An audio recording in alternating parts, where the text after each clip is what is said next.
Bienvenidos al arte del siglo XX. Vamos a empezar con este vídeo que presenta las vanguardias históricas.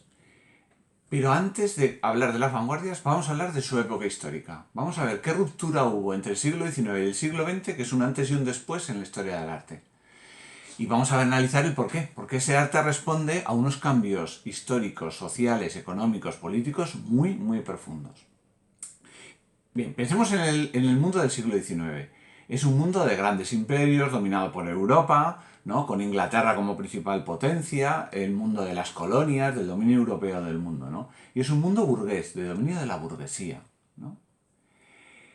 Fijaros en cambio el panorama a finales del siglo XX, un mundo en el que Estados Unidos es ya la primera potencia mundial, un mundo mucho más mundializado, mucho más relacionado entre sí, y en el que hay una serie de grandes potencias, ¿no? No solamente está Estados Unidos, ¿eh? En la Guerra Fría vemos a la Unión Soviética y otras grandes potencias emergentes, y en el que todo el mundo de las antiguas colonias se ha independizado.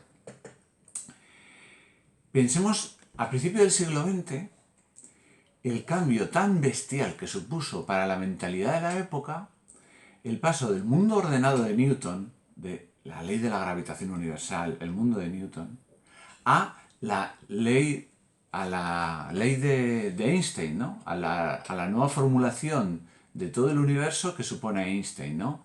Con su ley su principio de la relatividad, ¿no? General. Además, en ciencia tenemos otros grandes inventos, por ejemplo, la radiactividad. Todo esto nos abre el mundo a un mundo de lo irracional también. Pensemos también en la economía. El crash del 29 va a suponer una gran quiebra del capitalismo, que ya venía de la Primera Guerra Mundial, donde se derrumba el mundo burgués y toda la economía burguesa. Pero es que el crash del 29 hace entrar en crisis al capitalismo. Y el capitalismo tiene dos alternativas, el fascismo y el comunismo. En esta misma época, coincidiendo con la época de entreguerras, todo el mundo de la psicología se altera con el invento del psicoanálisis de Freud.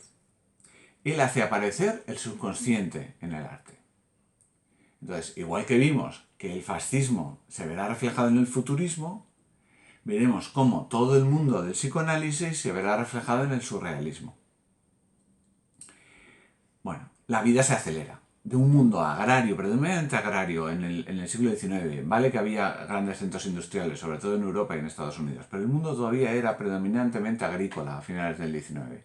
Pasamos a un mundo urbano, pasamos a un mundo en el que el transporte se revoluciona, se inventa el avión, se empieza a utilizar el automóvil.